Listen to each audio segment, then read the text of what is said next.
Hello friends, welcome to my channel.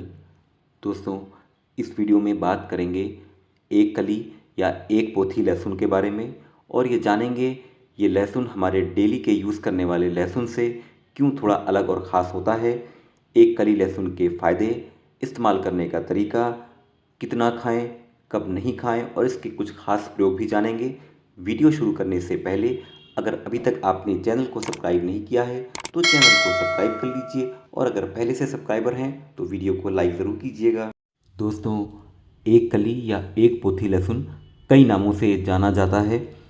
ऊंची बर्फ़ वाली पहाड़ियों पे ये लहसुन उगता है, इसलिए इसे कश्मीरी या पहाड़ी लहसुन भी कहते हैं और इंग्लिश में इसे स्नो माउंटेन लहसुन या स्नो माउंटेन गार्लिक कहते हैं। इस लहसुन के फ़ायदे हमारे डेली के यूज़ वाले लहसुन से कहीं ज़्यादा होते हैं। इस लहसुन में मिनरल्स और विटामिन्स भी अधिक होते हैं। सामान्य लहसुन की एक बड़ी सी गांठ यानी कि बल्ब में कई सारी कलियां होती हैं, लेकिन इस लहसुन की एक गांठ यानी कि एक बल्ब में केवल एक कली होती है और ये लहसुन सामान्य लहसुन से कम तीखा होता है, माइल्ड होता है और इसमें गंध भी सामान्य लहसुन से कम होती है। लहसुन में जो ख़ास कार्यकारी तत्व होता है जिसे एलिसिन कहते हैं, जिसके कारण लहसुन में एक ख़ास गंध होती है और उसके सारे फ़ायदे मिलते हैं, वो एलिसिन हमारे शरीर में इन्फेक्शन पैदा करने वाले कई सारे वायरस, बैक्टीरिया और फंगस से हो सकने वाले इन्फेक्शन से हमारे शरीर को बचाता है और ये एलिसिन इस एक पोथी लहसुन में सामान्य लहसुन से कहीं अधिक मात्रा में मिलता है। एक पोथी लहसुन अमेज़न, फ्लिपकार्ट या लोकल मार्केट में आपको आसानी से मिल जाएगा। दोस्तों, कश्मीरी लहसुन सामान्य लहसुन से बहुत महंगा मिलता है। अब कश्मीरी लहसुन के कुछ फ़ायदे जानते हैं। दोस्तों, जो फ़ायदे सामान्य लहसुन से मिलते हैं वो सारे फ़ायदे कश्मीरी लहसुन से भी मिलते हैं, लेकिन इसमें विटामिन्स, मिनरल्स और एलिसिन बहुत अधिक मात्रा में होता है।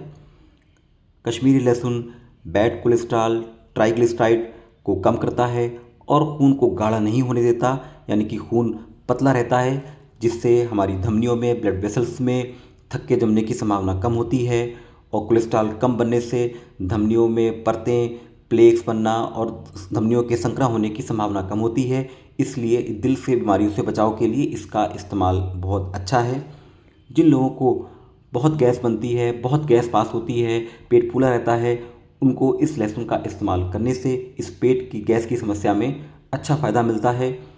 ये लहसुन कुछ कैंसर जैसे कि लंग्स कैंसर और आंतों के कैंसर से बचाव के लिए इस लहसुन का इस्तेमाल फ़ायदेमंद हो सकता है और इसके अलावा डायबिटीज़ के रोगियों के लिए भी कश्मीरी लहसुन का इस्तेमाल फ़ायदेमंद होता है। जिन लोगों को एज़मा, ब्रोंकाइटिस या सांस की बीमारियां होती हैं, उनको भी इस लहसुन का इस्तेमाल करने से फ़ायदा मिलता है। इस लहसुन के ऊपर एक कड़ा छिलका होता है और अंदर एक पतला छिलका होता है। इसको हटाने के बाद अंदर से गोल मोती जैसा लहसुन निकलता है, इसलिए इसे मोती लहसुन भी कहते हैं। कश्मीरी लहसुन को रोज़ कितना खा सकते हैं? दोस्तों, कश्मीरी लहसुन की 2 से 3 कलियों को छीलकर सुबह खाली पेट थोड़ा सा चबाकर खा लेने से इसके सारे फ़ायदे मिलते हैं। इसको चबाकर खाने के कुछ देर बाद थोड़ा पानी पीने से मुंह से लहसुन की गंध नहीं आती और ये मुंह में बहुत तीखा भी नहीं लगता। किन लोगों को कश्मीरी लहसुन का इस्तेमाल नहीं करना चाहिए? जिन लोगों को बहुत सीवियर एसिडिटी रहती है या जो लोग ब्लड की कोई गंभीर रोग से पीड़ित हैं और कई सारी स्ट्रॉन्ग ब्लड थिनर का इस्तेमाल कर रहे हैं, उन लोगों को अपने चिकित्सक से पूछकर या सावधानीपूर्वक इसका इस्तेमाल करना चाहिए। दोस्तों, कश्मीरी लहसुन का एक ख़ास फ़ायदा ये भी है, जिन पुरुषों को 30 की उम्र के बाद इरेक्टाइल डिस्फंक्शन की समस्या होने लगती है या जिन लोगों का वेट थोड़ा ज़्यादा है या ऐसे लोग जो ब्लड प्रेशर और कोलेस्ट्रॉल कम करने की एलोपैथिक मेडिसिन बहुत समय से खा रहे हैं और उनको इरेक्टाइल डिस्फंक्शन की समस्या होने लगी है, तो उनके लिए इस लहसुन का इस्तेमाल बहुत फ़ायदेमंद होता है। इसे कैसे प्रयोग करेंगे वो हम आपको आगे के वीडियो में बताएंगे। जब हम मार्केट से कश्मीरी लहसुन खरीद कर लाते हैं तो ज़रूरी नहीं लहसुन की हर कली से सफ़ेद मोती की तरह ही लहसुन निकलें। कुछ लहसुन थोड़े सूखे होते हैं, कुछ पुराने होते हैं, तो इस तरह के दिखते हैं। ये सड़ नहीं गए, ख़राब नहीं हो गए। इसे आप अपने खाने में मसाले के तौर पर इस्तेमाल कर सकते हैं। और दोस्तों, लहसुन को छीलने के बाद जो ऊपर का मोटा और अंदर का पतला छिलका निकलता है, इसमें दर्द और सूजन कम करने वाले गुण होते हैं। तो इसके लिए इसे आप किसी तेल में पकाकर अपना घरेलू दर्दनाशक तेल बना सकते हैं और इसको इस्तेमाल करने से फ़ायदा भी मिल सकता है। इसके छिलके में उतनी ज़्यादा गंध नहीं होती। अब हम इरेक्टाइल डिस्फंक्शन के लिए इस लहसुन का इस्तेमाल कैसे करें वो देखते हैं।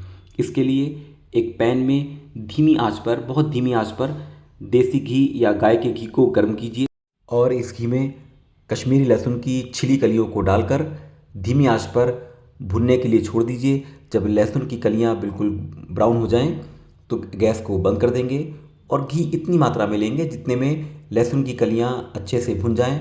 यहाँ मैंने बहुत थोड़ी सी लहसुन की कलियां ली हैं आपको दिखाने के लिए, आप इसे ज़्यादा मात्रा में भी ले सकते हैं। जब ये अच्छे से भुन जाएं तो इसको ठंडा होने के लिए रख दीजिए और बाद में एक बोल में अच्छी क्वालिटी का शहद लीजिए और इसमें इन घी में भुनी हुई लहसुन की कलियों को रख दीजिए। बस ये इरेक्टाइल डिस्फंक्शन में फ़ायदा पहुँचाने वाली और टेस्ट में भी अच्छी होम रेमेडी तैयार है और इसे आप रोज़ 2 से 3 कली आप सुबह खाली पेट खा सकते हैं और इसको पूरे जाड़ों भर सेवन कीजिए।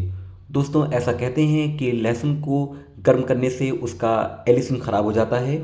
लहसुन को धीमी आंच पर प्रोसेस करके गर्म करने से उसमें मौजूद एलिसिन कुछ और फ़ायदेमंद कंपाउंड जैसे कि di allyl disulphide, di allyl trisulphide में बदल जाता है। तो ये भी हमारे लिए बहुत फ़ायदेमंद होता है। इस तरह इसकी 2 से 3 कलियाँ आप सुबह खाली पेट पूरे जाड़ों पर इस्तेमाल कीजिए तो इरेक्टाइल डिस्फंक्शन जैसी समस्या में तो फ़ायदा मिलेगा ही और बाकी लहसुन के सारे और हेल्थ बेनिफिट भी आपको मिल जाएंगे। और इस लहसुन को इस्तेमाल करने का दूसरा तरीका भी है। जिन लोगों को ब्रोंकाइटिस, एस्मा या सांस की परेशानी होती है उन लोगों को लहसुन की 2-3 कलियां लेकर उनको हल्का सा क्रश कर लेना चाहिए और जिससे इनका थोड़ा सा जूस निकल आए। बाद में इसमें थोड़ा पानी मिलाकर इसको हिला लें और 2-3 मिनट के लिए छोड़ दें और इसके बाद में इसे सुबह खाली पेट पी जाएं तो ये सांस की बीमारियों, एलर्जी और एस्मा जैसी परेशानियों में इससे फ़ायदा मिलता है। वीडियो की जानकारी अच्छी लगी हो तो वीडियो को लाइक कीजिए, चैनल को सब्सक्राइब कीजिए, अपने दोस्तों तक फॉरवर्ड कीजिए, कमेंट लिखते रहिए। Thank you.